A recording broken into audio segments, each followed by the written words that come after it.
وقت كده بيجي علينا كلنا بنبص حوالينا ونقول ليه أنا مش زيهم؟ ليه ما بنجحش زيهم؟ ليه ما بضحكش زيهم؟ ليه ما بشوفش الدنيا حلوة زيهم؟ بس السؤال الحقيقي هو أنا المفروض أكون زيهم؟ ليلى بنت عندها 25 سنة، عندها شغل مستقر وعندها أصحاب وبتضحك كتير قدام الناس، لكن كل يوم بالليل بتقعد على سريرها تبص في السقف وتقول بصوت واطي أنا مش زيهم ليه؟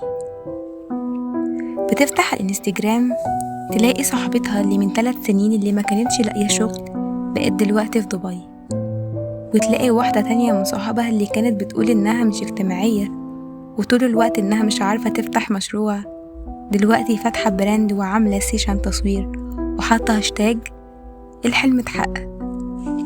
تقفل الموبايل وتغمض عينيها، بس السؤال لسه بيرجع، طب أنا مش شبههم ليه؟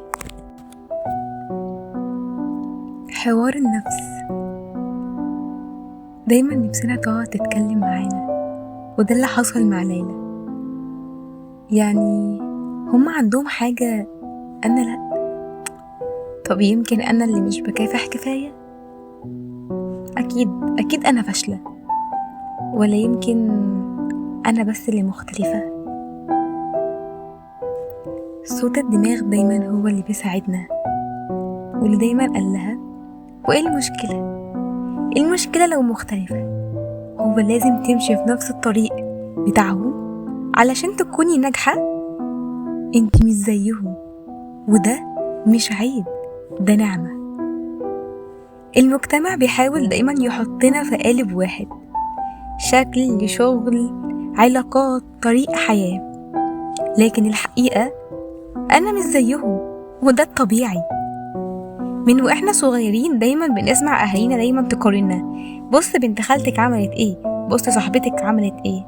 كبرنا وفضلت المقارنة معانا في الشغل، العلاقات، المظاهر، إحساس إننا أقل لأننا مختلفين.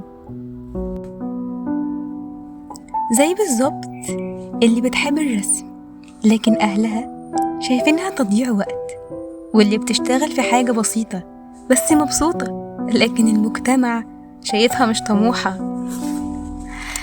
الاختلاف مش ضعف، بالعكس، تخيلوا لو كل الناس زي بعضها الحياة هتبقى مملة جدا.